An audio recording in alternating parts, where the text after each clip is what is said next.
when it comes to demo submissions, don't send too much music, stick to sort of 2, 3, 4 of your strongest tracks. I would say try and build up a sort of personal kind of email and repertoire with the artist that you're sending it to. Don't send a bulk email to lots of different labels, especially don't CC all of the labels. BCC is definitely the way forward if you're going to send it to multiple people. But to be honest, I would do individual emails. Hey, I'm Graham Farmer, founder of the dance music magazine Data Transmission and Twitch partner, streaming on Mondays, Wednesdays and Fridays from 1 p.m. On this channel, we share the full interviews from my Twitch streams. But before we jump into this interview, if you can help this video get more reach by giving it a like and a comment, it'd be most appreciative. And don't forget to consider subscribing so you always get notified when we drop new interviews. Hi, guys. How are you? How are you doing, mate? Good to see you.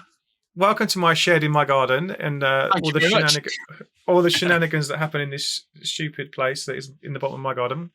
Welcome to Twitch. Thank you very much. Thanks for having us on. First time on Twitch, I think. Really? Yeah. Could be, yeah. Unless unknowingly we've been on someone's Twitch stream. I don't. Certainly the first Spektre time on Twitch. Yeah, for sure. Nice. How's the last few years been for you?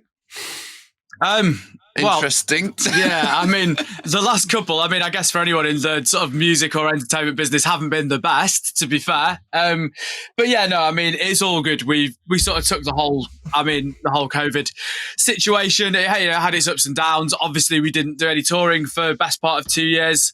But we did take the opportunity to write a load of new music and, get in the studio and make the best of a bad situation. So yeah, I mean, I wouldn't say it's been great, but it could have been worse.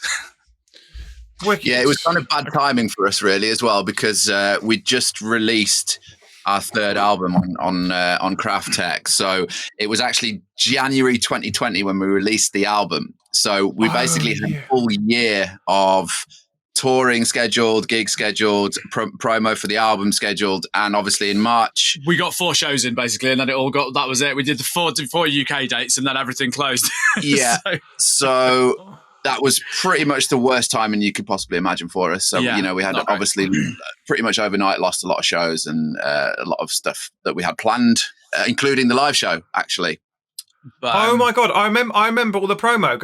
I remember all the promo and discussion about the album, and oh my God, that was then. Shit. Yeah, so the album was still well received. There's nothing we would change in that regard. But obviously, normally when you release a body of work like that, then the knock-on effect is that you do a tour off the back of it, and you benefit in that regard. Whereas obviously that we've still got the tour dates in to a degree, but the momentum of it being off the back of the album obviously was completely obliterated. But given the situation, there was people dying. There's people in much worse situations. So you know what I mean? I'm kind of was it great? No, but we're both still here. We're both still at it. So it's there's plenty of people worse off. So was the album streams affected by lack of touring and lack of? It's hard to say. I mean, we did unless there was a sort of parallel universe where none of it happened to compare to. It's difficult to say. I think streams and sales and stuff were kind of in the ballpark that we anticipated. I think streaming actually across the board kind of did quite well through lockdown because a lot more people were sat around, entertaining themselves at home rather than being at work or whatever. But yeah, I mean, it's impossible to say really whether there would have been some good knock-on from the tour dates and stuff. But yeah, I mean, there's no point dwelling on it really. It happened. We've got through it. That's the only way you can look at it, in my opinion. All right, before we get cracking into the main questions, we always start with something stupid, and because we're in a shed in the garden, I don't know when this started, but basically, because it's lunchtime, we started talking about meal deals. And what is your go-to meal deal if you go and buy one from the regular stores, Tesco, supermarket, Sainsbury's, and we'll start with something stupid. So go in. What is your go-to meal deal? Well, we are big fans of a meal deal on lunch in the studio. We're both pretty bad creatures of habit. Yes, I love a meal deal. I'll let you go first, Rich. My go-to meal deal is definitely Tesco. It's definitely barbecue chicken pasta. It's definitely the low-fat popcorn barbecue chips to go with it. The low-sugar coconut water, and I kind of spoil it a little bit by adding a bit of Nando's Peronaise mayonnaise on top of the barbecue chicken pasta salad, which works a treat. There you go. Followed by a bit of mango, definitely. Love my mango. Awesome. That's definitely your like. That's my go-to. My favourite one would be an M&S one, but we're not always feeling that fancy. So probably my regular one is Morrison's is just down the road. So I'd probably go with the what sandwich do I normally have? I quite BLT. like. No, not from. I don't like the bacon in those. I think my favourite at the moment is the Greek chicken kebab wrap with a millionaire's shortbread and either an iced coffee or a smoothie. You've got to go for an expensive drink, otherwise you're not really getting the benefit of the meal deal, in my opinion. Yeah, I agree. Yeah, I always used to go the smoothie. Yeah, do you know? Wow, you're going fancy on the millionaire's shortbread as well. That's pretty fancy. Yeah, that's like millionaire's shortbread from Morrison's. That's about my level. That's about my level of fancy. Mine was always the breakfast triple. I always went with the breakfast triple, and then like Quavers, and like you say, go fancy with the drink and get the smoothie. But then recently, I've been on the health flex, so it's been the salad, and kind of. I always get now a Coke or something because it just goes in the fridge as a mixer, and I have water when I get home. I feel like if I go and buy water from the shop, I can have it from the tap, and I might as well just buy another. I just actually had a meal deal from Tesco, and I had like a beautifully balanced tuna potato salad. Should we just do a full interview about meal deals? Like, No. I feel like I'm well trained, actually. We do as well. We were like, I was walking around the shop and I was like, I'm feeling pretty disgusting. I'm gonna go back in with the breakfast triple. And we got around and I was like, no. I'm gonna be healthy. I'm gonna have the tuna sandwich and just on the brown bread and keep it healthy as fuck. All good. I thought we got a lot of time, so I thought we'd talk a lot about starts and kind of just where your inspirations growing up when we started, to kind of give people a little bit of background about you, and then we'll talk about music, and then we'll talk about live shows, and then we'll get some questions from the gang, if that's cool. Yeah, definitely. So just literally, I know that you've been playing together for a long time. I thought we'd just start how that happened, where it's happened, and kind of your music you were listening to around the time before you joined into each other. If that's cool. So, I mean, it depends really. I mean, we come from very sort of similar musical backgrounds as far as our sort of clubbing days go anyway. So I think we have a lot of similar influences when it comes to electronic music and when it comes to like dance music, basically, that we both used to go out to in the early days. Yeah, I mean, we didn't actually met. We must have been on the same dance floor a lot of times before we actually met through a mutual friend. But but we both used to go to Gatecrasher, Cream to a lesser extent. You went to God's quite a lot, God's Kitchen, Sunday Central, of course. So yeah, we both kind of in the early 2000s were into the whole, trance and hard house UK scene. And yeah, those influences have in one shape or form kind of been with us all the way through, really, I think. Yeah, definitely. I mean, if we're talking even earlier than that, I think even stuff like, at school that we used to listen to would have been probably Prodigy, Rage Against the Machine, those kinds of like bands and early electronic music influences. I mean, we're both definitely heavily influenced by Prodigy, I'd say. Yeah. And the ravey stuff, the rave era. I mean, that's kind of what we grew up in. And well, we kind of grew up at the tail end of the rave era, as that was filtered. Yeah, post-rave. Yeah, so that's great. That describes our era pretty well, actually. Yeah, post-rave. I like that. Post-rave era. Yeah, so... but as far as a track that we've chosen, did you want to... Yeah, let's listen to music. Let's listen to music. Go for it. Okay, so we were asked to choose just a track as our influence. So I chose a track called Lost in Love by Legend B, which I can remember the first time I heard it was on a Paul Oakenfold CD called Perfecto Fluoro. And this was like really early on in my clubbing days, like potentially even before I went to Gatecrasher. And sort of really got into the trance. It was like when I was listening to Essential Mixes and listening to Judge Jules, listening to Pete Tong, sort of taping the shows and re-listening to them in my car. And then along came this CD of Paul Oakenfold's, which was Perfecto Fluoro.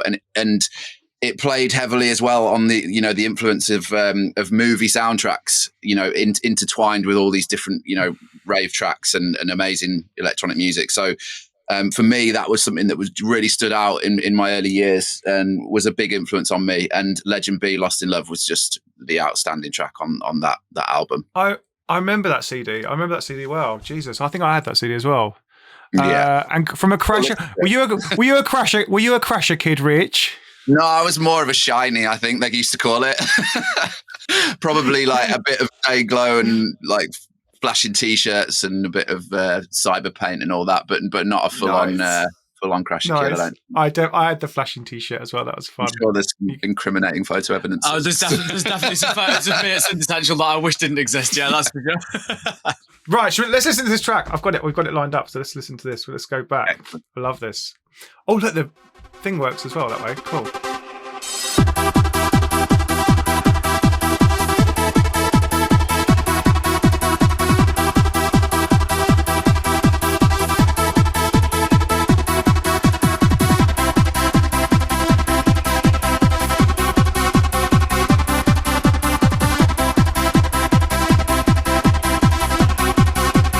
Remember we played together.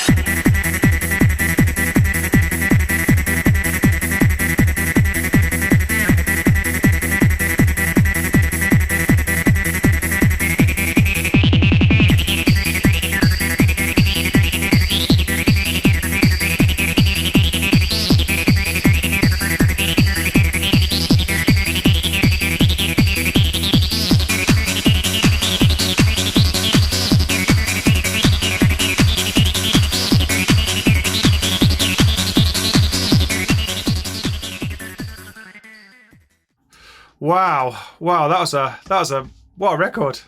Beast. Absolute beast. There we go. There we go. Yeah, what a record. That's so fast and so hard. Yeah, I think it was actually slowed down a bit on Perfecto Flora because it was faster though, but it wasn't that fast. But yeah, it's a crazy. It kind of sounds its age now, but like the sort of musical elements and everything of it is still just so so good. We've actually just done a little Spektre re-rub of that for our sets as well, actually, which has been doing the business recently. Ours isn't at 160 BPM. We've dropped it down a little bit, but it's you might have seen it posted on our socials. Actually, we've done a few videos with it in. Yeah, nice. That's really cool. Working well, actually. Really, really good. Goes off. It does. Good for festivals. Yeah, big festival moment. Yeah. Yeah. And you okay, that's mad. And then Paul, you chose. Well, mine's going to sound really pedestrian now after that. We maybe should have done the other order. But I came to mine in a similar way, actually. So, like, similar to Rich, like, before I was even going out clubbing, I was listening to, the stuff on the radio and also a lot of compilation CDs. And actually, on a Dave Pearce Dance Anthem CD of all things, it had the Hardfloor remix of Morikante Yaki Yaki on it, which is amazing. I mean, I almost chose that actually, but that then led me on to, I've always been a bit of a digger when it comes to these things. So I then sort of dug into more of Hardfloor's catalogue and obviously found that Acperience was their kind of, magnum opus, if you like. So yeah, that's my choice. It's just whether a couple of minutes of it does it justice or not is another question, because it's like a sort of 9 or 10 minute acid epic, but we'll have a little listen to a chunk from the middle of it and you'll get the idea. Everyone can go and check it out if they want to. Yeah, that's what. Yeah, I was going to say it's 9. I was looking at it, it's like 9 minutes long. I was thinking, where are we going to play this from? I'll find a bit in the middle. Let's see what. Let's find a bit in the middle. Yeah.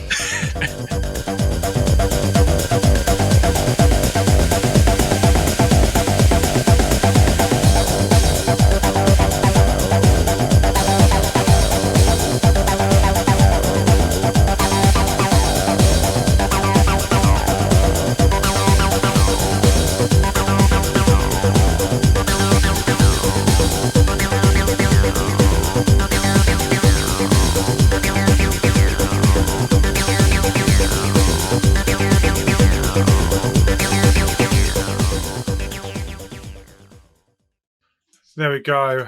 It was, but yeah, like, it became a really sort of, when I was sort of learning my craft a bit as a producer, like things like that were the real sort of game changers for me, because that came out in like, it was really, it was already quite an old track when I first heard it in like the early 2000s. I think it came out in like 93 or 94 or something like that. It was really early.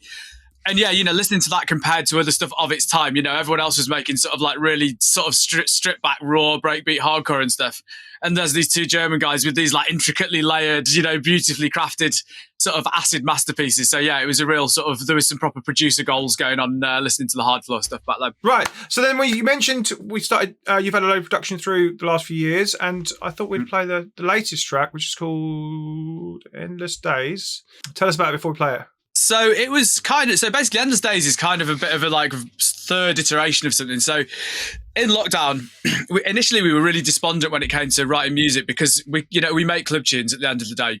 and there was no clubs or festivals to play them at, you know. So we were kind of in a bit of a like, we initially were like, let's make good use of the time, and then we were like, kind of got into a bit of a what's the fucking point phase. But then we thought, let's just do some different stuff, you know, because we both like lots of different music outside of the techno that we make. So we sort of sat down and made a couple of sort of just lower BPM, breakbeaty, kind of just some, you know, electronic music that wasn't techno, basically. And then one of the tracks we did with that, we kind of then revisited later on, once we were actually kind of, you know, there was a bit of light at the end of the tunnel. And we took the piano part from this track that we never really did anything with and put it into, you know, a more straight up kind of techno, you know, framework like what we would normally do. And yeah, that became Endless Days, really. And then we actually sort of went backwards again and did a breakbeat mix of it to go on the B-side, which was, it kind of was a bit of a weird nice sequence of events. It certainly wasn't a typical track. Yeah, definitely. It kind of came about during the summertime as well. I think there was a period of COVID that was just like super hot through like May and June, leading up to the summer. And yeah, it was just one of those sort of like summery vibe kind of tracks that like bore out of what we'd done before. Yeah, definitely. I think so. Initially, it was trying to make it was trying to enjoy the summery vibes despite everything being, you know, not great. And then sort of the second revisit of it, the techno one, was us actually having a potentially good summer ahead of us finally. And sort of, you know, so the same sort of little bit of sentiment or bit of idea from it kind of sort of worked in two ways, really. Yeah. I definitely feel like the techno definitely suffered like as a genre mostly through the pandemic, because you see like the house genres and they were like, obviously they're very radio friendly and very kind of playlist friendly, and there's definitely, and they certainly seems to be okay, and there seems to be music kind of coming on all the labels, but there definitely seem to be like across the techno labels that I kind of work with from a DT point of view, a nude point of view, that there definitely seems to be like a drop in kind of output, because I think like streaming wise, it's dance floor wise, isn't it? Yeah, exactly. Streaming wise and live streaming wise, I felt like people were more interested in tuning into kind of like home listening kind of styles of music that were a bit more down tempo.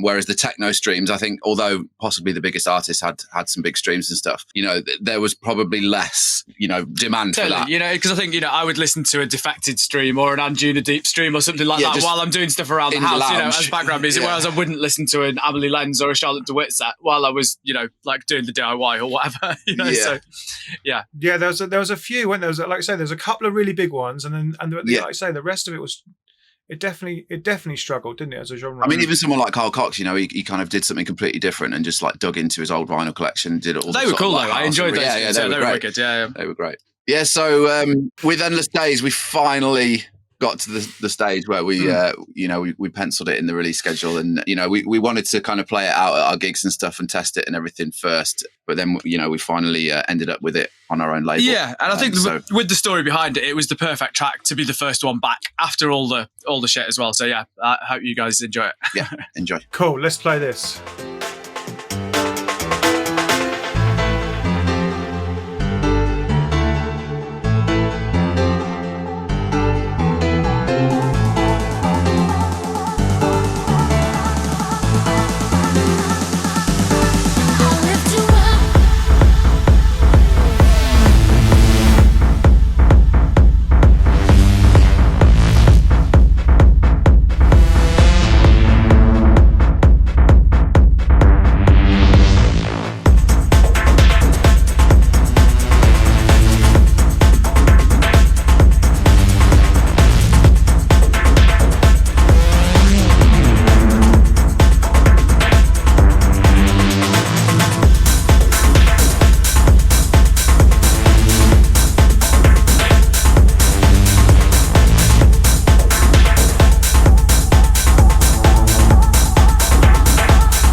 That's a big track. Where do you start? When you start making tracks, where do you start? What's the process for you guys? Could be lots of different things, really. Possibly finding an interesting sample, maybe using an old record for inspiration, possibly just, you know, being in the studio working on a little groove separately. You know, I mean, I'd say 90% of our time we spend this in the studio. We spend it together. You know, when we're finishing tracks, we work together. We like to be in the same room. You know, obviously our Spektre studio's down at Paul's house in the garage, so this is the room that's been treated properly and that we spend most of our time in. But we can work on stuff separately, It might be like just a little 16-bar groove or just a couple of elements that we're kind of like piecing together. But usually we'll then bring them in together and work on them together. So I would say the one thing we do, like what we start with, we don't have a particular thing that we always start with, but the one thing we do always do is have an idea first. We're really not big fans of sort of sitting in front of a blank screen and just kind of like throwing things around randomly. We'll always have had a conversation before, or played each other a few records, or there'll always be a bit of a concept, even if it's just in our heads rather than written down somewhere. There'll always be a bit of an idea of what we're going to do, even if it's as vague as we're going to do something with a big trancy melody, or we're going to do something really hard, but there's always at least a bit of premeditation to what we do before we sit down and start working. That's cool. And like that was like that thumped, guys. That's a big track. How are we making that thump so thumpy? Are you in boxes? Are you in the box? Are you using hardware? Like, I'm a big fan of a big kick, as we all know in the chat. Yeah, I mean, us too. I mean, we came from like hard house and trance and through techno. So yeah, if we were no good at kick drums, we probably wouldn't have lasted so long. But it's yeah. I mean, there's no real secret to it in terms of equipment. Like we've used a few bits of outboard over the years, like mainly synths rather than processing stuff. But I think Endless Days was done completely in the box. To be honest, I don't think there's any outboard on that at all.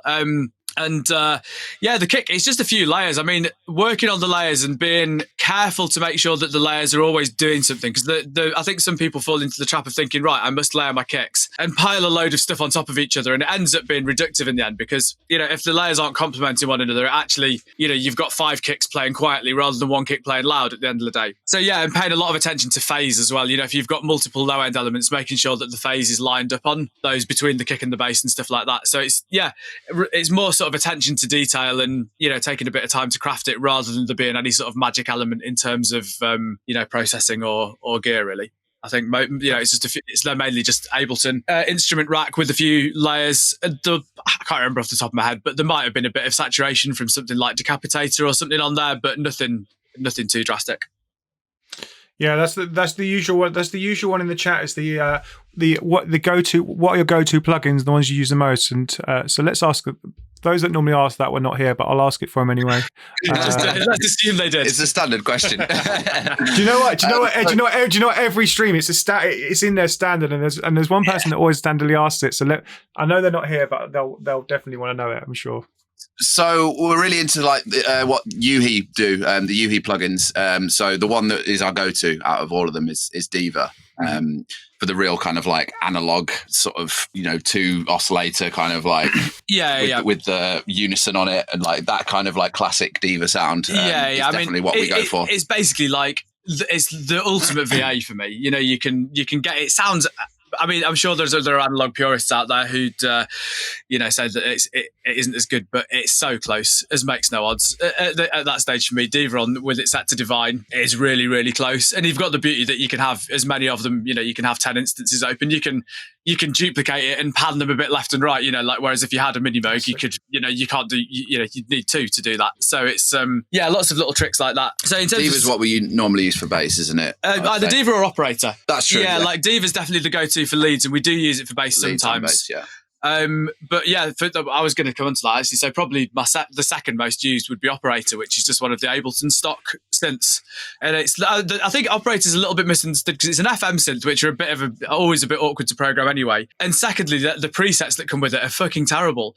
Like if you flick through the presets, like, no offense if anyone from Ableton's watching, but like you could really do with getting some like better factory presets for Operator, because if you flick through the presets, you would think this isn't really a great synth. They're kind of all right FM sounds, bells and chimes and things, but nothing to me at least that really stood out. Whereas if you kind of learn it and program it, it's the absolute daddy for sub basses, sort of warpy garage basses, like donk kind of, those metallic plasticky kind of sort of percussive synths. So yeah, like it's maybe a Spektre Operator presets pack is Project for the next lockdown. Yeah, if you can use it well and program it from scratch, which obviously Paul can, then it's definitely good. It's a synth worth investing some time in, definitely. Yeah, I mean the other ones of the Yuhi ones that we use are repro quite a lot. We to the point where we've even bought the Pro one for our live show, and obviously Hive as well. Yeah, Hive's another Yuhi one. Hive a bit more for the sort of clean digital sounding bits. And then effects wise,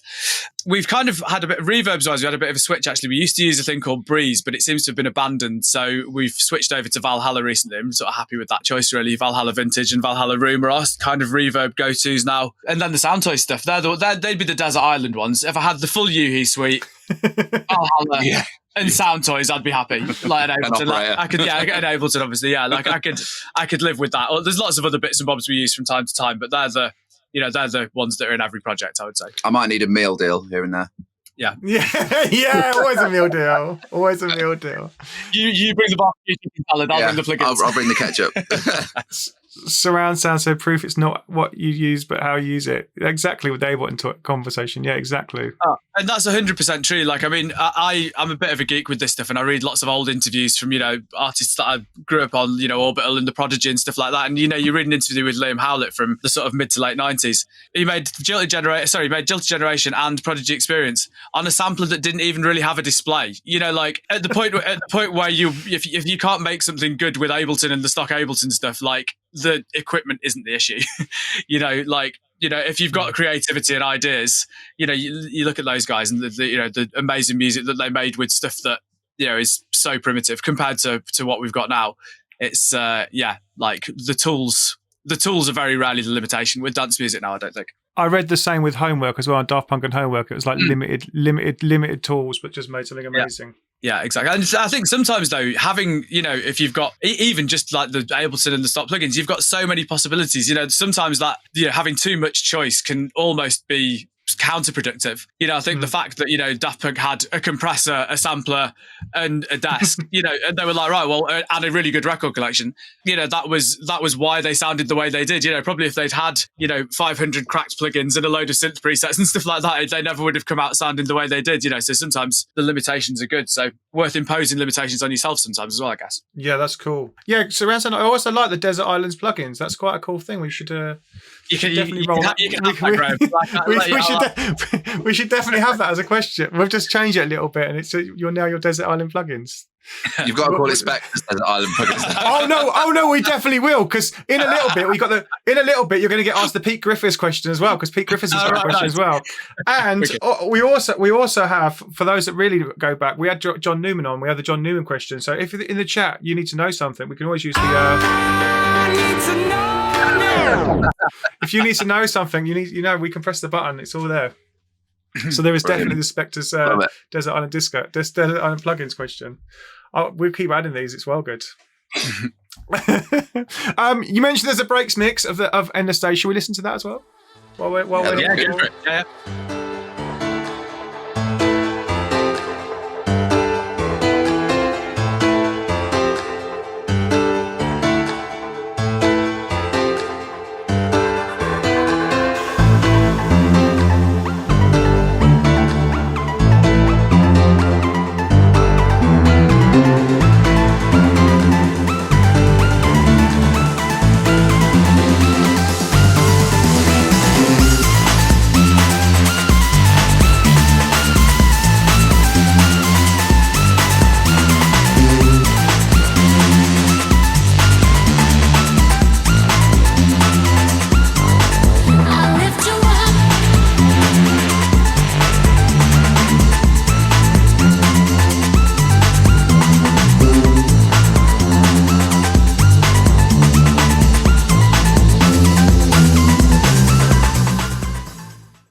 Go. Wow, that was epic. That's really cool. I love that. That's wicked. Nice one. Thanks, man. Again. Yeah, we got some quite good radio support on that one as well, actually. We had, a few guys on Kiss and, a few of the dance stations playing that. So it's quite nice, actually. He's made the change from just doing super underground, just club-only stuff to doing something a little bit more with a little bit of a broader appeal. Radio's been loving the breaks, haven't they? Radio's been absolutely loving breaks. Yeah, definitely. With all with the likes of Bicep and Frankie Wah and people like that, it's yeah, it's nice. But it's a sound we've always loved. I used to go to a club called Urban Gorilla in Sheffield, which was all plump DJs and Crafty Cuts, Elite Force, people like that. And yeah, I always loved that sound back in that era. So it's nice to hear a bit of that kind of creeping back in again, to be honest. Like you just said, it's more radio friendly and obviously good for the streaming side of things, which is something we probably were focusing on a bit more in. I think Paul's already said during COVID is just making some completely different stuff, and that's where the piano came from. Just making some sort of blissed out chords and pads and stuff, and putting it in a sort of breakbeaty kind of down tempo thing, which has been good for the streaming and the Spotify. And it's fun as well, freshen things up a little bit. If you do the same thing all the time, it can, regardless of how much you like a thing, I think if you do too much of the same thing, it can get a bit stale. So throwing the odd curveball in like that's a good way to sort of shuffle the deck, mix the pot, whatever you want to call it, and sort of freshen things up. I guess you've got quite a wide fan base that you can kind of go that wide and kind of change sound a little bit, and they'll go with you a little bit. Yeah, I mean, I think to a point, I think if we suddenly started putting loads and loads of different stuff out, I think you can lose people. I don't think we're quite at that level of, you have certain big acts that are really at the top of the tree and they can just do anything. They could put out a minimal album and then put out like a book of folk songs or whatever. But, I don't think we're quite at that level yet, but it's, I think our fan base is certainly accepting of a bit of broadness. And I think that's a nice thing. I mean, I think earlier on in our career, in fact, we were speaking to you before about these sort of like bits of key advice. So it's kind of touching on one of those things, but I think it's something you have to be very careful of as an artist, that, like showing your breadth is important, but also knowing what your fans want and not alienating them is also important. So it's a bit of a tightrope walk. Yeah, I agree completely. Like, you see so many people going, I'm making all this music, and I'm like, well, what? And you've got like 100 fans and you're trying to go all over the place with your music. It's just going to be just confusing a little bit as well. Let's talk about the label. How's that been through the last few years? Did you keep releasing? Did you stop?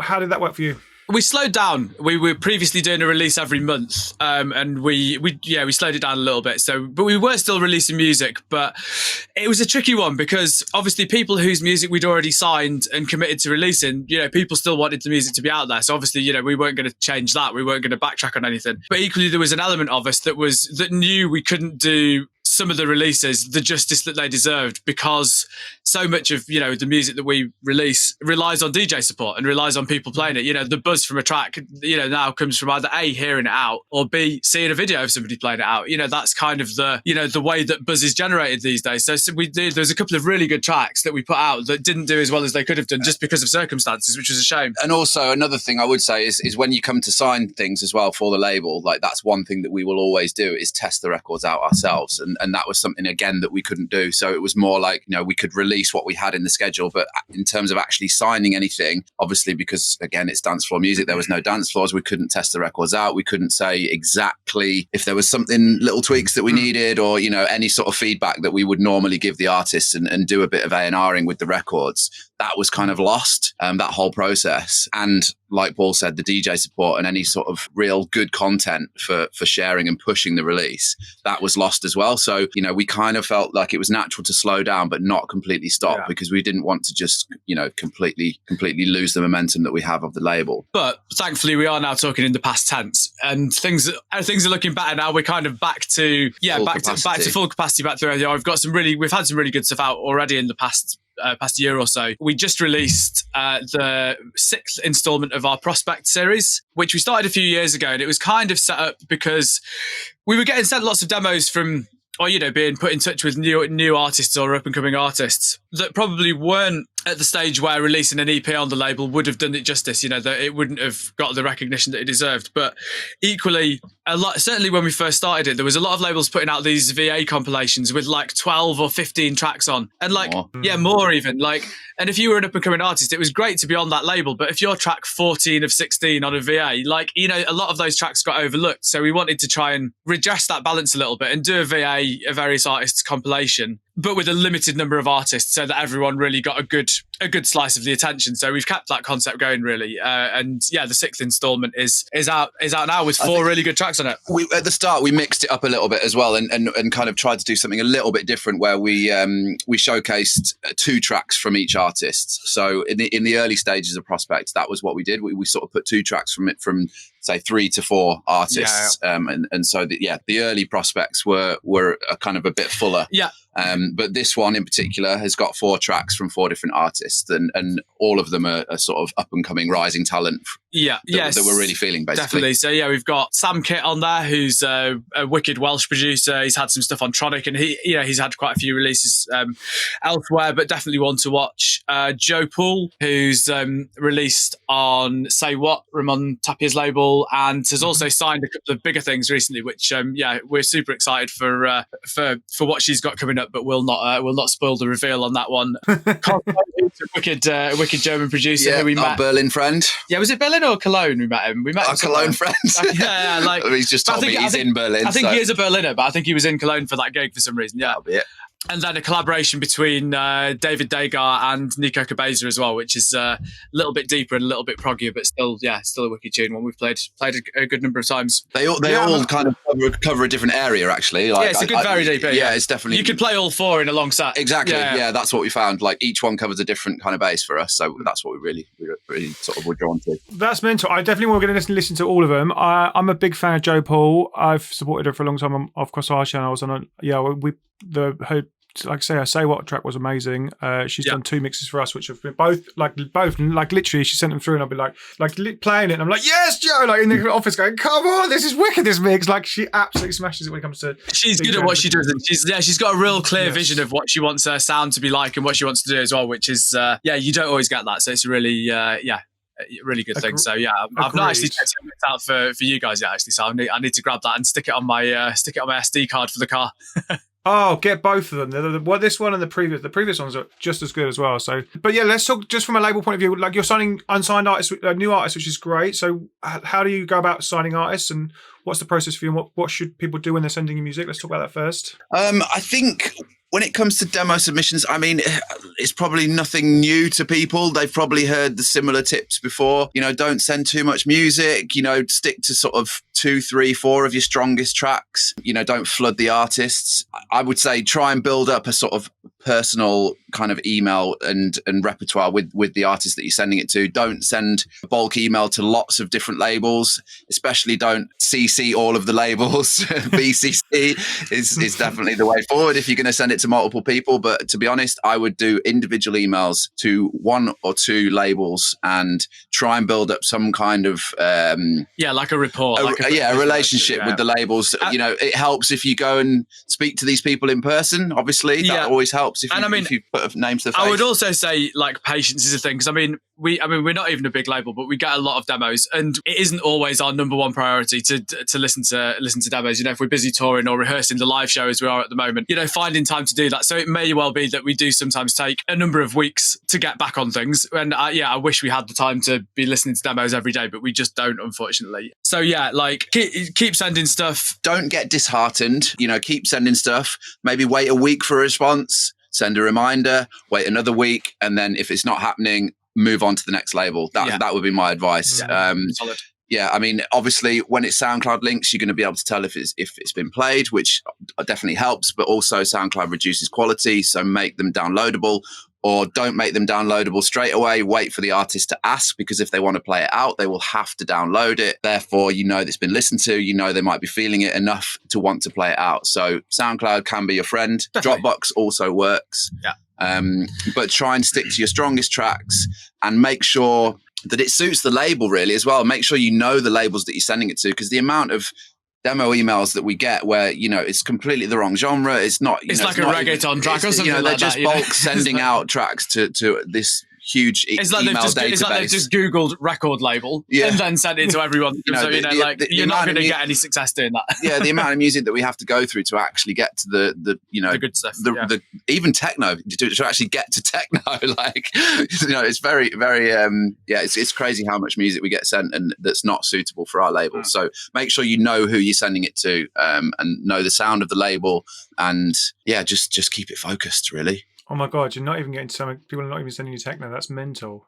Like, Oh yeah, mate, like half the demo's inbox is just like random like rap tracks or reggaeton tracks, or just like just not just stuff that isn't even dance music. It's insane. Yeah. I could understand the kind of techno's quite wide these days, and there's quite different variation. I can understand the different variations of techno, but not even getting techno. That's ridiculous. Come on, guys. Send the right music. Yeah, exactly. Should we listen to some of the track off the EP? Let's play some. Let's get some music in. You mentioned there's a kind of a width of kind of genre, like kind of subgenres in this EP. So I want to hear it all as well. It's really cool. Sweet, all good. Let's play this.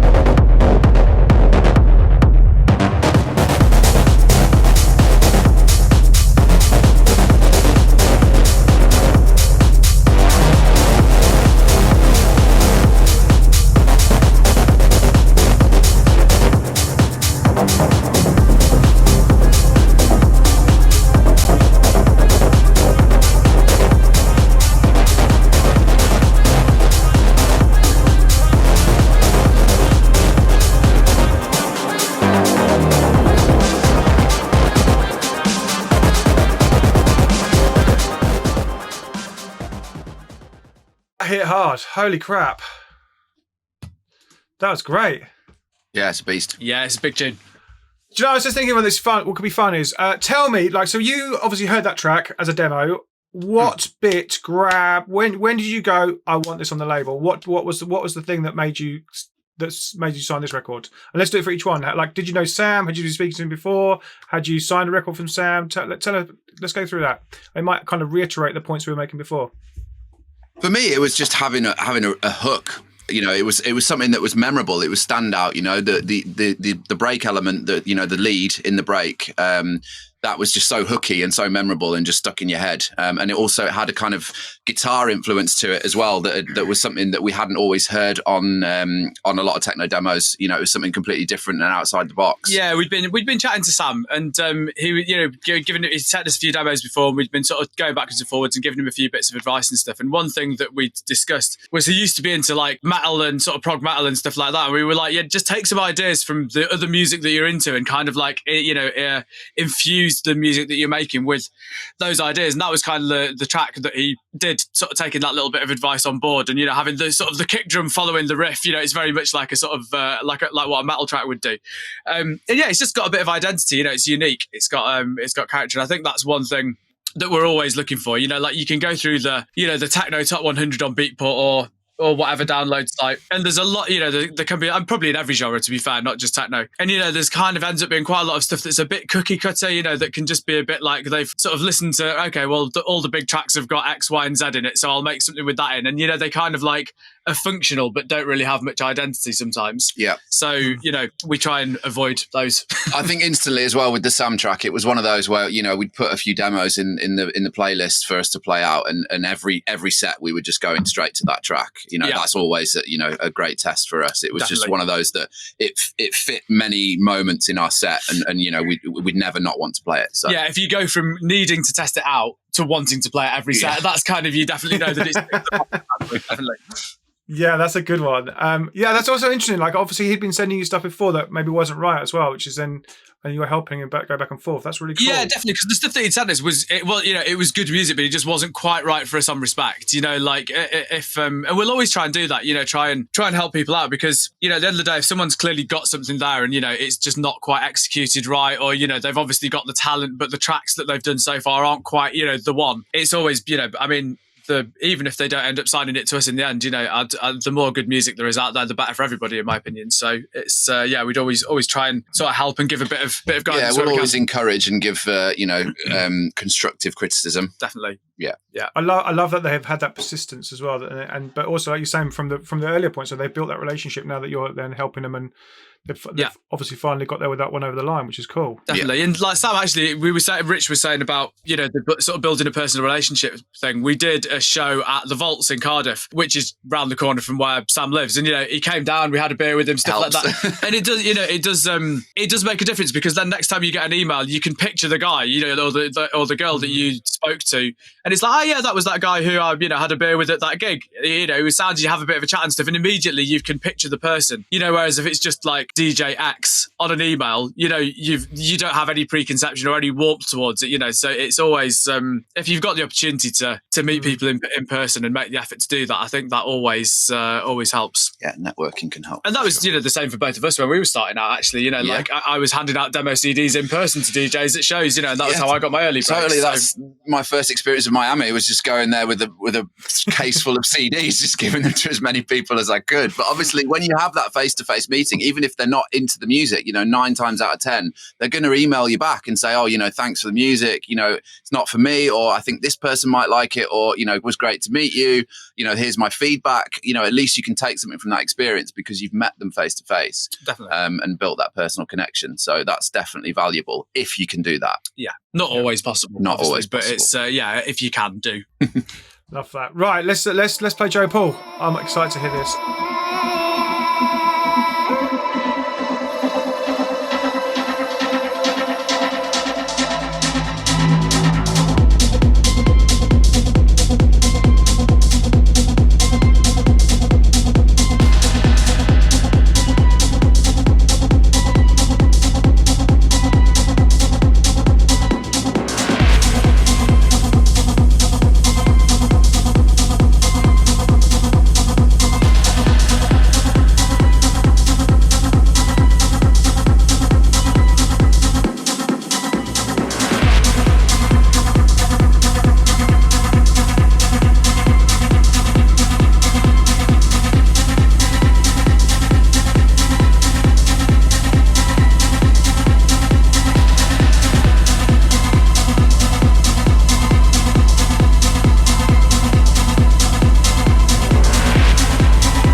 There you go. That was Jo Poole. Yeah, that's smacked. Yeah, it's a tune. Yeah, it's big. Yeah. Yeah, really, really nice. I like the little slow down, speed up motion in the middle. That was sick. Yeah, it's clever how she did that, actually, because you do hear that sometimes, but to be honest, first time I listened to it, I didn't even really notice, the amount that she slowed it down is just enough that it has the impact, but it doesn't sound like, sort of comical or over over exaggerated. So yeah, it's a good little trick, and good track, because there's little elements of it that when we first heard it that reminded us of, I think it's an old Oliver Klein track or something like that, but there's an old sort of Germany tech trance kind of thing that had that similar little riff in it, not the same but similar kind of idea that I always loved. And it was just like, just immediately, because Joe sent us quite a lot of music before, but that was one that just really grabbed both of our attention. Definitely, yeah. And like I said before, I think it just covers a different base, for the EP, and also from the kind of stuff that we put out on the label. It's not the sort of obvious like track that we would put necessarily in our sets, although we have played it. But it's just got that more rolling kind of vibe, a bit more hypnotic, not particularly industrial or raw, but just like heads down, rolling like all the way through. It's about that groove rather than it being about a big riff or a big big synth or anything like that. Which is nice. So it's just really nice. And as we mentioned before, she's doing some great stuff. So yeah, Jo, keep going. Cosmo, tell me about Cosmo. So Cosmo's the guy that we met in Berlin or in Cologne. In Cologne, from Berlin. He's from Berlin, and we met him in Cologne at a gig. In fact, I've played with him recently again in Cologne at another party called Helios. So just really sound guy. Has come with us with a few different demos. Again, somebody that we've been talking to a lot over the sort of the months that we've known him. He's come with a few other tracks, like one which we've played once, I think, a sort of rave piano-y thing, and then he kind of like has been tweaking his demos that he's been sending to us, and this one just stood out for us. Yeah, hit the back of the net. Yeah. But I mean, again, it's going back to the personal connections thing, at risk of sounding like a broken record. He was friends with one of the guys who was at like a DJ dinner with us when we were playing at that gig. So obviously he's a DJ and knew a few people, but he'd, sort of tagged along to dinner and was, nice guy we were chatting to over dinner. And, immediately then it's like, oh, what kind of music do you make? What kind of stuff are you doing? Can I send you a demo? And suddenly it's a much more, you already know that you're probably going to like it from having spoken to him. Yeah. So But yeah, let's have a listen. It's a wicked tune. Fair play for tagging along to the DJ dinner. That's a swift move, Kosmo. Yeah. Good effort. I like that one. Let me move your body.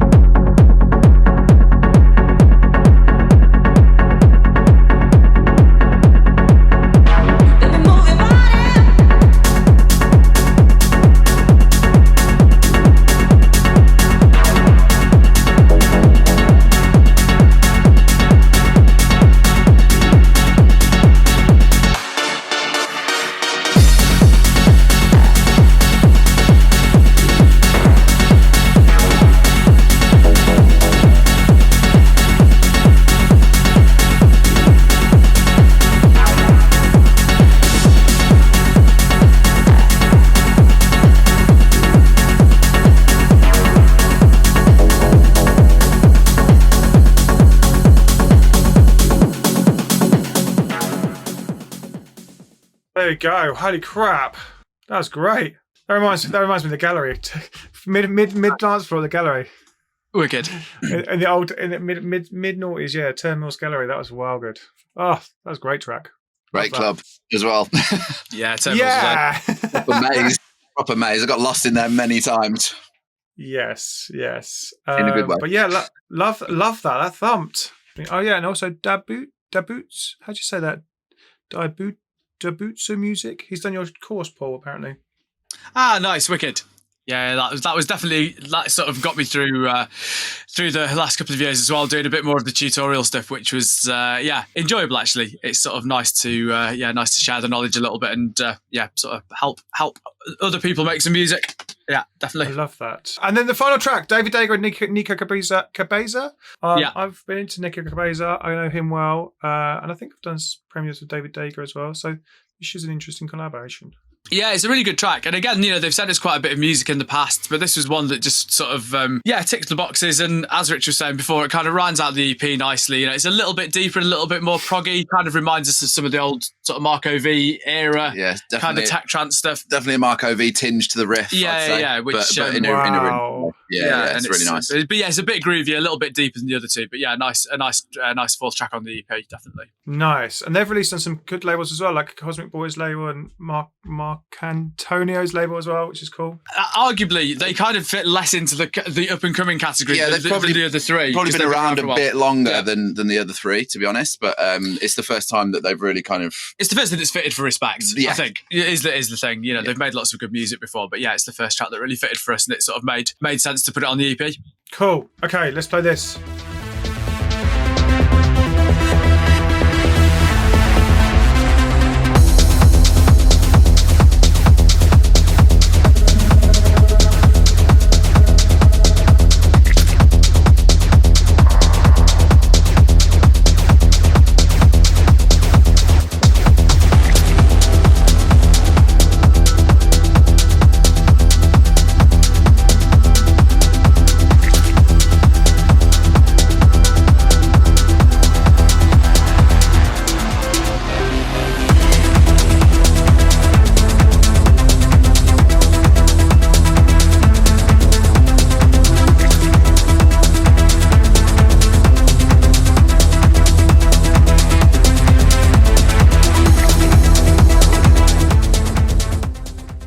As well. That's cool. There we go. But yeah, I feel in the tech trance straight away, man.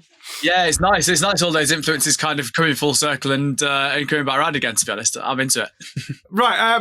Dabutsu asks a good question. Any advice for solo artists who started their own labels to help them go further? I mean, I guess making sure that people have got the records is the important thing. You'll get more if you get some, a big artist in whatever scene it is that you're producing in. If you have one track that gets supported by someone huge, that'll get way more attention to the label than, pretty much anything else will, really. So, really focusing on that, I would say. I think a label can be something that is really important for an artist, but when you're a sort of up-and-coming artist that's quite, relatively new to everything, I wouldn't say it's necessarily the first thing that you need to do. I think for us, it was something that we realized that would strengthen what we had already grown, if you know what I mean. So it was after a few years of releasing records on other labels, that was when we realized that we really wanted to make our own brand and grow our own family of artists. So I think, you know, if you're an up and coming artist or a new artist, I don't think that that's necessarily the first thing that you need to focus on. I think you need to focus on the music first, you know, really create your own identity, you know, focus on originality, and just try and put a body of work together that you can release on other labels and hopefully grow a name to the point where you feel like you're ready to grow. I mean, you see it a lot now, you know, big artists haven't even started their own label, and they're, you know, they're finally doing it when they feel like the timing's right. So I think that's probably the first thing that I'd say about that question. And I would also question what the label needs to have a purpose. I would say, if it's an artist label, you need to sort of be honest with yourself about why you're starting it. And if it's because the labels that you like and want to get on aren't signing your stuff, then you've kind of got to ask the question as to why they're not signing the stuff. Unless, of course, you're making something that's so unique and so different that there isn't a home for it elsewhere, in which case do it. But, you know, if you're making kind of, just to use a techno example, let's say you're making, you know, Kraft Tech style music, but you keep getting knocked back by Kraft Tech, for an example. The label could be whatever. If the only reason you're starting your own label is because you're not getting it picked up by the labels that you want to, I wouldn't necessarily say that's the wisest thing, because you'll always get more exposure by releasing stuff on established labels first. And then I would say, as exactly what Rich said, that, you know, once you are established to a degree, if you want a bit more freedom that the labels that you're on aren't offering you, or, you know, you want to start building your own brand, then it's a good idea. But I think starting a new label when you're on the sort of, you know, the earliest stages of your career, unless you're doing something really out there that isn't going to fit anywhere else, then it's probably better to wait, would be my advice. But you know, if you do decide to take that step, then obviously I think it's important to come up with an identity for the label. You know, come up with a good name. Obviously, you know, really, hopefully you're already an artist that's established enough or made enough music to know, you know, what your direction is and where you want to go. And you know, I think that's something that you definitely need to think about is the identity of the label. You know, what sound you want to push, whether it's going to be, you know, really experimental or whether it's going to be something that's a bit more focused, you know, that kind of thing. And I think making that identity clear as well. You know, so if you release your first 5 releases and one of them's like a really hard techno thing, one of them's really melodic, you know, one of them's a breakbeat track, whatever, even the people who like one of those tracks isn't going to get into your label because they only like one out of the first 5 or whatever. Yeah, it needs consistency. And but that's part of the identity, isn't it? You know, like if people say, you know, that's the label that you go to for, you know, Hungarian trancy breaks or whatever, you know, like, but you know, whatever your niche is, carve it out and make it clear that that's your niche, basically. Yeah. And then obviously it can be such a useful tool, you know, when you're growing your own brand, you know, like what happened with us. I think we started out releasing on Respekt, and for the first 5 or 6 releases, it was just us releasing our own music and growing the label and, you know, growing the name, you know, advertising the fact that, you know, we've got our own label now and that it's an outlet for our own music. But then eventually, you know, if there's enough success, then that's when other artists start sending you their music, and that's when you can kind of grow your family of artists. And that's when, you know, you can kind of really push the boundaries in which way you want to go, the direction that you want to go, and just kind of grow this brand that, you know, just has a sort of family identity, but then also makes your releases special. Yeah, and I guess there's kind of 2 routes there, really, isn't there? Because you can have an artist label that really is just an outlet for your own music, and there's plenty of people who do that and do it well. Or you can have an artist-led label, which is kind of you curate it, but there's, you know, stuff on there that isn't what you would make, you know, which is kind of what we do with Respekt. And I think obviously you can change your mind with that, but I think that is an important decision to make as well. You know, does the label just want to reflect your identity as an artist, or does the label want to eventually have its own identity that's associated with you rather than being the same thing? Yeah, I agree. I see some of the big, like if you think of some of the like, I was thinking about the other day, some of the really, really great labels that, like you think like Ninja or Hospital, people like that just have like artists in certain parts of certain genres because they can, and that's their base in that genre, and then but they're also got artists in this genre and this, and it kind of gives them more width. But they just like, this is the person we're in. You know, for Hospital, for instance, Liquid, and then they've got more in this space and this space. But if you think about Ninja, they've got people that are in different spaces and different genres, but they're just. It works for them, and that's their foothold in each of those genres. Yeah, there's still an identity to it, though. You know, that's the thing, and it's obviously, you know, who I don't know all the backstories, but yeah, whoever was initially doing the A&R there obviously had a clear enough vision that even if you're releasing different stuff, there was still enough of a thread between those different things for it to, you know, still sound like a Ninja tune. or still sound like a hospital record. You know, that's. I mean, that's good A&Ring. Yeah, it is. Yeah. And same with the big techno records, big techno labels, I guess, as well. And the second question, what was the second question? The second question was best practices to get DJ support for these tracks, for the tracks they're making. So if people wanted you to play the records, for instance, straight away before you even signed them, is that a thing you would do, or would you kind of look at it from a signing point of view? Would you they send you records just to play? Is that wise for them to do? I mean, it would be, so most of the advice would be basically the same as what we were saying about with demos, really. I mean, if somebody sent us something we loved it that we haven't already got, I mean, in fact, Sam Kilt is a good example, actually, because he sent us a release that he had lined up on Tronic, which was already signed, so obviously wasn't sending it us as a demo, but we still played it out, having seen it, you know, got it as a personal promo rather than, you know, we saw it a little bit earlier than we would have done just through getting the Tronic mail out. So, yeah, I mean, to be honest, I would say the advice is much the same, to be honest. Cool. Yeah, much the same as what we said about demos. Yeah, like Paul said, getting the records in the right hands of the people, you know, that you want it to be, you know, played by, but also equally knowing who might play your music as well, you know, that definitely helps. And like we said before, again, for the third time, making that personal connection. If you can meet them and hand them the music, then that'd be great. It is one other advantage, though, to signing stuff to an established label, because they'll already have an established promo pool, which obviously you can buy into. But, you know, as a DJ, similar to demos, we get sent a hell of a lot of promos, and the stuff that's on labels that we know we love, or that, you know, will always get listened to quicker than, you know, the ones that are just from a label that we've never heard of before. So yeah, as an up and coming artist, getting those few tracks on not even huge labels but established labels that have already got a following is, you know, I would say, if I was to be advising someone to do it, I would say that's a more sensible approach than just sort of starting from zero with your own label. Nice. Let's talk about the live show. You've built a new live show. Tell me about it. Let's go. Okay, so where do I start? So many moons ago, we used to do, when we first started out as Spektre, obviously because there's two of us, we're a DJ duo. I think very early on in our sort of DJ career, if you like, we realized that when we were performing, like, we kind of wanted to do a bit more than just stand there and DJ back to back. So early on, we did a sort of hybrid live show that was born from Ableton very, very early on in our DJ career. And I think we ran that for a good few years, kind of had a controller and sort of drum loops and effects and stuff over the top of somebody else DJing. So it was kind of like a hybrid live thing. Still spontaneous and still, you know, having great moments that you wouldn't normally find in those tracks that we were playing. And that worked for us for a while, but I think it got to the point where we saw, you know, other live shows popping up that, you know, were probably a bit more live than what we were doing, but also probably we were a bit limited by the technology at the time and what we really wanted to do. So we kind of shelved that.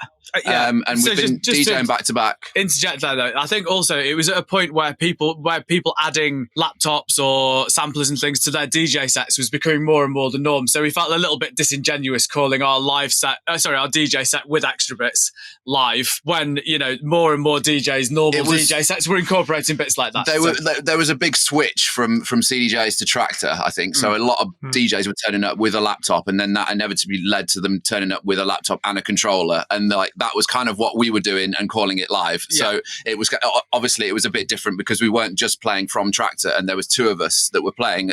You know, but the line became a bit blurry. The line became a bit more blurry. So that was kind of when we shelved that for a while, with the intention of bringing it back, probably a bit sooner than we did. To be honest, that's pretty 10 years ago now. But that is probably 10 years ago.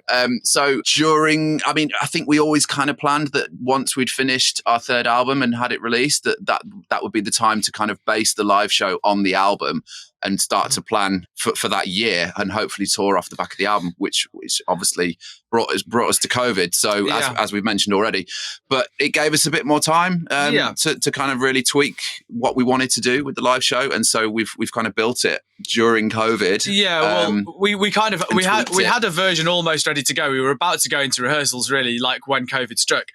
But then, because we've had 2 more years to sit and think about it, we've kind of changed everything. And but for the better. Added new bits of kit. Changed the technical setup, changed the tracks, because obviously we've written a lot of new music in the intervening time. So I think, to be honest, whilst I would have happily not had the interruption, what we've got now is stronger and, you know, more together than what we had before. Definitely. So I think it would have evolved over time, you know, given if we'd had have gone straight into that. But I think what we have now is definitely better than what we had at the start. So it's kind of grown naturally, even though it's all been behind closed doors, if you like. Yeah. So I mean, actually, so if you guys want a bit of the sort of techie stuff, we're midway. Definitely want the techie. So we're midway through doing our sort of technical shakedown this week of just sort of basically setting it all up, running through things pre-rehearsal and just making sure everything works. So in fact, should we just move aside because you can actually it's in the background here, so we can actually have a quick look. You've got a sort of mid-rehearsal. So let me see if I can sort of get the focus over here. So you have. You're wicked. Yeah, so we've got on my right here. In fact, let me flip the camera around a bit. Let's do a little show and tell. Oh, look there! So yeah, we've got a couple of Behringer bits here. We've got the Pro One, the lamp. Get a bit of light in that. But put the big light on again. So we've got the Behringer Pro One and the Behringer Cat, which are basically just doing the Pro One's doing what we would normally use repro for, like Rich said earlier, in our tracks. So that's doing sort of arps and twinkly bits and stuff. The Cat is doing our sort of Chemical Brothers impression with sort of lots of mad feedback effects and stuff. Ableton Push, which is kind of the controller hub of the whole thing. So yeah, playing melodies in on there and bits and bobs. Little mixer.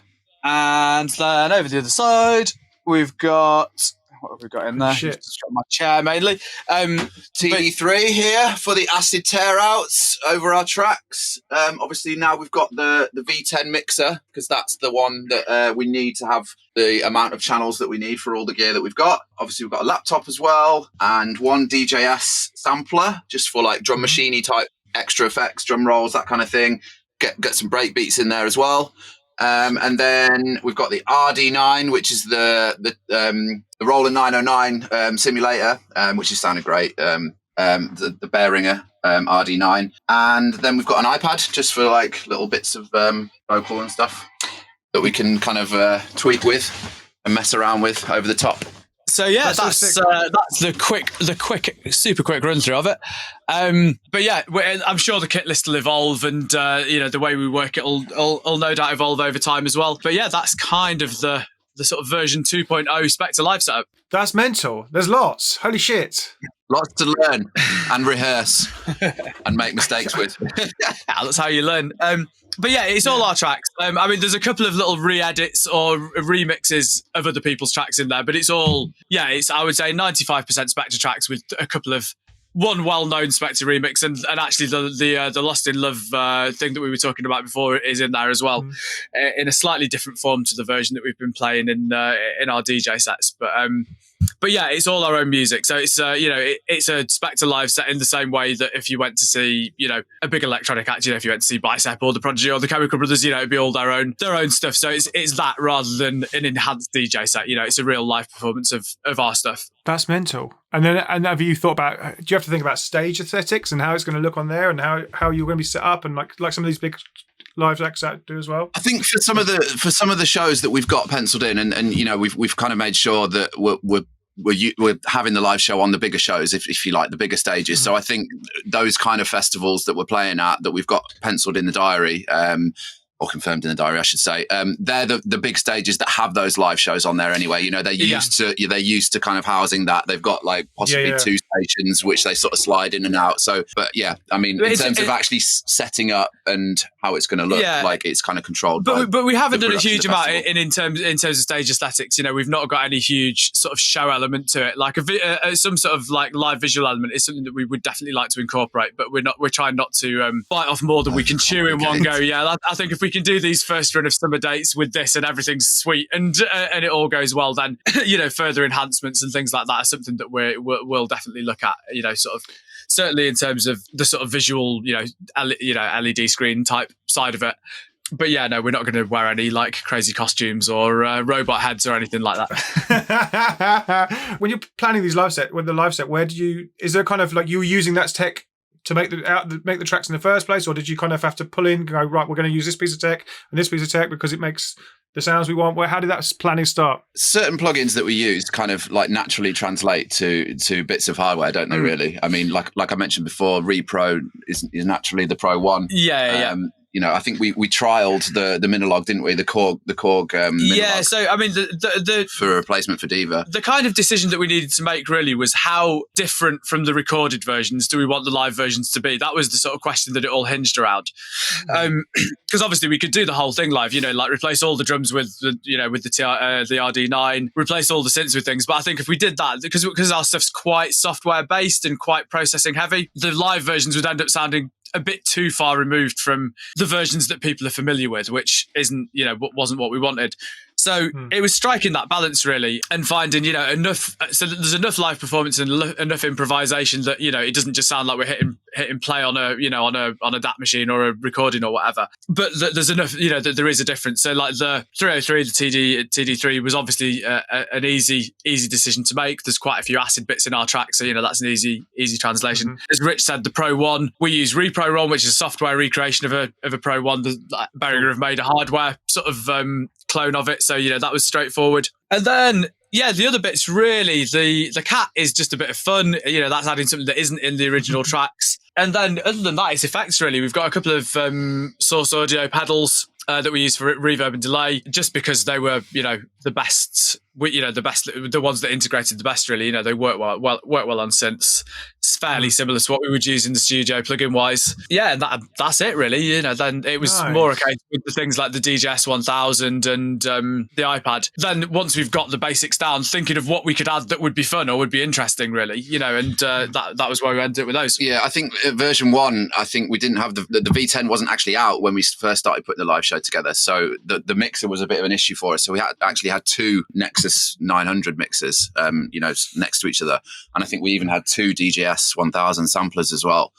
So that was kind of how the version 1 sort of started out, wasn't it? Although we still run out of channels, so we've still got to use a little sidecar mix to mix all the synths anyway. We need an 8-channel V10. Yeah, this is how it's kind of progressed. So now we've kind of got rid of one of the DJSs, got rid of one of the mixers, got the V10, which has given us 6 channels, but then obviously still needed more channels for some of the outputs for the gear. So, but it's quite nice having a DJ mixer rather than, like a sort of traditional studio or front of house board, because it's quite nice having things like separate cues for us both, which is like a lot easier to do on the V10 than it would be on another mixer. Actually having some quite DJ style built-in effects works quite well as well, because at the end of the day it's still a dance music performance, so having a few quick and easy effects that we can just snap on quite quickly on the DJM is beneficial. So I think certainly for where we're at, the setup works well, but I'm pretty sure after we've done this run of summer dates that we've got coming up, no doubt we'll come back into the rehearsal room and be like, okay, well, that bit worked a little bit less well than it could have done. But I feel like it'll be small revisions rather than tearing it down and starting again after this, probably. Yeah, totally. Yeah, I think it'll definitely evolve over time. And I think we've got just the right amount of dates in the diary for the rest of the year for us to be able to sort of get to the end of those dates and be like, right, what worked, what didn't, and get it ready for next year. And hopefully... version 2.5 will be even better. Yeah. Skeleton Keys asks, how do you deal with side chaining in a live set? So the short answer is we don't really. Because I think a lot of the time when you're actually playing things on a big system, that level of polish and sort of crispness isn't really necessary. But on the few things where we did, there's a few big leads and things that are running in software that do need sidechain on. And I actually just use a plugin called Sidekick, which I'm sure some of the guys will have used, which you can just automate on and off. But that's only on software sources, because we've got a few plugins since running on Ableton as well. So it would be a bit more of a pain if you wanted to sidechain the hardware. Say we wanted to sidechain the TD3 or the Kitten or the Pro One. But to be honest, we found that it doesn't, it sounds a little bit more raw and a little bit less polished just running them without any sidechain on, but not to the point where it causes us a problem really. So we've solved it by not doing it. That's cool. Okay, cool. And you mentioned you've got a run of live shows. Is there going to be a mix of live show and DJ shows, or is it going to all be live shows now? Little bit of a mix. We've got a USA tour coming up at the end of July. So that's a mixture of DJ gigs in the West Coast US, which ends with a festival, a big festival called Day Moves. Day Moves, but it's from the guys from Cross that run lots of festivals in San Diego. Mm-hmm. So that one's the live show. That one's the big show of the tour. And then following that, we've got sort of 3 live shows. Sorry, 2 in Germany. 2 in Germany on the same weekend. So in different cities. Yeah, that's right. So it's is it Echelon and Nibiru? Nibiru festivals. Yeah, both in sort of one's in like near Munich, one's near Cologne. And again, these are shows that we had sort of penciled throughout COVID. So these were originally booked for the live show before we tore it all apart and redid it like before COVID. But thankfully the bookings have stayed in. It's all good. But then over the rest of summer though, we've got there's only those 3 live dates at the moment. But I'm sure there'll be more in winter. But then lots and lots of DJ shows in between them as well. So that's cool. Yeah, because I was wondering how you then can continuously support the label music with you. But that's cool. You've got DJ gigs as well, which is wicked. Yeah, of course. Yeah, I mean, there's not everywhere that would demand a live gig or that would want to pay for the live show. I don't think we would want to be doing it too much because I don't think you want to because it's playing all our own catalogue. We wouldn't want to do too many shows in the same territories either. If we do one in, let's say we do a show in Amsterdam, we wouldn't want to do Amsterdam again until 9 months or a year later, really, because you don't want to be going back and doing the same show for the same audience more than once, whereas with a live thing, obviously it is gonna, it'll change slightly, but with a DJ set, we could go and play a completely different set 2 different weekends, whereas the live show isn't going to be as fluid and as changing. Yeah, we never meant the live show to replace our DJ sets for sure. It was never, we're never just, we don't just want to be a live act, that's not the goal. I think the goal is to kind of have a live show as an option for us to book us on the bigger stages and sort of make sure you have the DJ sets in between as well. Definitely. I guess that expands and grows the brand generally as well. With that, once you've got that bigger thing as well, don't you? As well. Fingers crossed. Hopefully, that's the plan. Fingers crossed, guys. Fingers crossed. Wicked. Well, that sounds well fun. I want to go see the live show. That sounds well good. Well, mate, come along. Yeah. The German dates are on the 19th and 20th of August. So, get your flights booked. Nice. Gang, if you're in Germany, go and see them. Go and see them. And the final question is the Pete Griffiths question, which he asked me, I was at Toolroom once, and he was saying, I was pretty in the tunnel kind of work, dance music. And he said, what else are you doing? What's your hobbies? What when music becomes your hobby, what are you doing outside of your hobbies? So, and I love that. So, and that kind of made me change what I was doing a little bit and looked at what I was doing outside of music and work. So now I actually I asked all the guests this: what do you like doing outside of music that keeps you sane and mentally happy? Gym usually keeps me the most sane, to be honest. Yeah, regular exercise, great for the brain, great for the body. Yeah, I mean that's something that I've learned to be addicted to, gym. Definitely, yeah. And I think doing something physical is important. I think we spend all our lives sat in front of screens and sat in seats on planes and stuff. So doing physical stuff is really important. I go to the gym, but it's a means to an end for me. I wouldn't say I'm addicted to it, but I'm lucky enough where I live here in just outside Sheffield to be right on the edge of the Peak District. So yeah, getting out and walking, not in summer certainly, getting out and walking, taking the dog out, actually just getting some fresh air, no earphones in, no music on, really just separate from all that stuff. And but as a creative outlet, I love to cook as well. That's definitely sort of a hobby of mine. But yeah, I'm quite happy for that one to stay as a hobby. I've already ruined music, but I turned it into my job, so I don't want to do it. Oh, nice. What are you cooking? Do you have a signature? Is that a cooking term? Bit of all sorts. I love doing barbecue food. I've lucky enough we've had the sort of garden sorted out here, and we've got a big outdoor cooking area and stuff. So at the moment, while it's not raining in the UK, which is a relatively narrow window at this time of year, barbecues every day here. So yeah, that's my. I wouldn't say it's a signature, but that's my if it's not raining, I'm having a barbecue. oh my god, we love a barbecue. Shelley, my other half, is the barbecue master. In fact, our son came home with a smoker the other day. Oh my days! So we got this nice mad smoker that's going to live in the garden.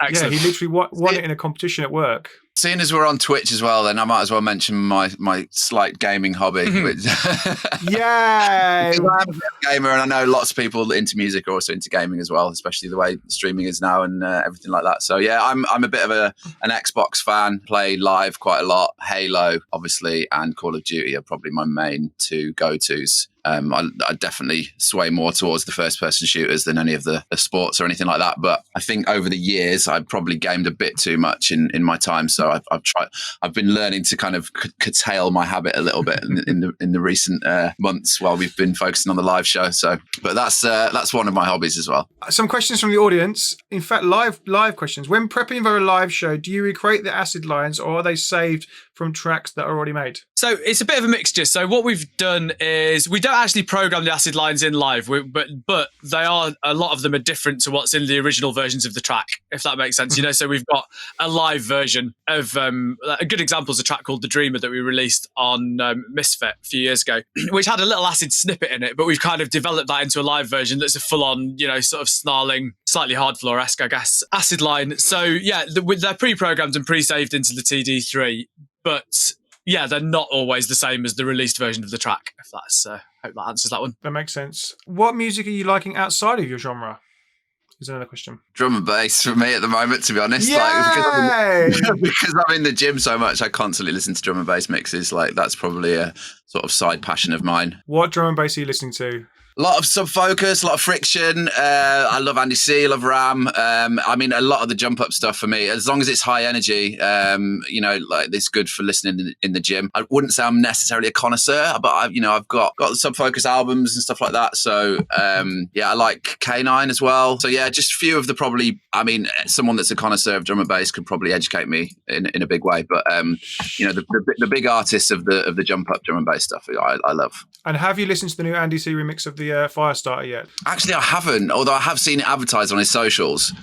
Oh my days. Is it amazing? It is amazing. It needs to go on your gym playlist straight away. Yeah, I expect nothing less, really, to be honest. Andy C, he's the best for me. He's up there. Yeah, that needs to go on your gym playlist for a reason. Yeah, what the all-time. You can't go to one of his sets and not just dance like crazy. I absolutely love it. I know, right? Like, it's mental. Yeah. I love watching Andy C. I mean, I've constantly got, there's one particular mix that I've got, which is the Subfocus and Wilkinson Essential mix. Like, that's just constantly on in my car because I just find it ticks all the boxes. But I wish there were more Andy C mixes online. So if anyone's got any Andy C mixes, please send them to me. I mean, I've got all the nightlives, but I mean, like, live sets. Send them to me. They just don't. Do you know the amount of times we go, can we have an Andy C podcast? No. Can we have an Andy C podcast? No. So I'm not the only one. Literally every year I'll email management and go, can we have an Andy C podcast this year? Or now Shelley does it and she's like, can we have it? No, not happening. Please, Andy. There must be some out there. There must be. We listen to quite a lot of stuff. I'm not going to sort of waffle on too much, but I actually just sent you an email, Graham, with our Spotify off-duty playlist, which we've put together, which is kind of just a playlist of a load of bits that we both like, that we kind of listen to when we're not in techno mode. So I don't know if you want to share that. Yeah. Yeah, share it on the chat. I'd say that playlist probably answers the question a better way than we can chat about it. I nearly mentioned Paul's just got back from Glasgow, so he's in full on indie mode. Yeah, well, I mean, just music mode. It's like and there is definitely something about seeing, whether it's a singer or a band or whatever. Like, obviously I'm a huge electronic music fan, but there's definitely something about seeing like actual, real musicians. Sort of, the synergy of that on stage is something that I'll never tire of. I don't think so. There's always, much as I'm a dance music kid at heart, I'll always. Who did you see at Glasgow, Paul? Saw quite a few, but the absolute highlights were St. Vincent and Rasheen Murphy were both absolutely superb. Like, just sort of great performers, great bands with them. Yeah, they were really, really good. And both feature in the playlist. They're both in the recently added batch on the playlist. I mean, I've been fans before, but obviously, when you see people live, it kind of gives you a different appreciation of what they do, for sure. Yeah, do you know, I watched a load of it at home with a cider all weekend, and the Bonobo live show. I was talking about live electronic. I watched the Bonobo live show, and that was amazing. And I was like, we were there. It was really good. Although the sound cut out like about 3 tracks in, like so there was a bit of an interruption, which kind of like killed the flow of it. But I'm guessing they probably edited it out for the tally cover. Yeah. But yeah, there was sort of this slightly embarrassing moment because obviously all the musicians had in-ears. So the whole system cut out, but obviously the band were all still playing away because they had their in-ear monitor mix. So there's this sort of like awkward, like 3 or 4 minutes where they were sort of reaching the climax of the song, and all we could hear was just like the of the drums because there were a few rows back. And they all thought that everything was still hunky dory. So yeah, that was a bit of a weird moment. Yeah, the perils of doing live performance, I guess. All we've got to look forward to.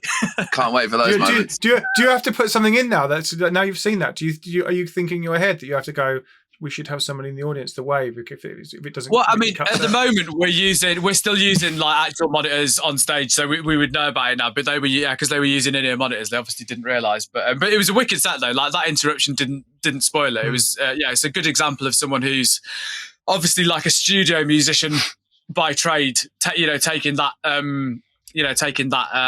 like concept into a live thing and doing it really, really well. So yeah, it's definitely an impressive translation. Wicked guys. I think we're there. Wicked. Thank you. Oh, so much good. for Well, this yeah, this has been so much fun. Thank you for having us on. Yeah, cheers, Graham. It's been so much fun. Great to see you both, and look forward to seeing the live show. Wicked. All good. If you found this interview interesting, consider giving it a like and a comment. It helps with the YouTube algorithm, and let me know your biggest takeaway below. Don't forget to follow me on Twitch. I'm back on Mondays, Wednesdays, and Fridays, and you can check out the schedule from the link below as well to see who's coming up in my interview series. I'll see you in the next Twitch stream or the next YouTube video. I'll see you soon. Bye.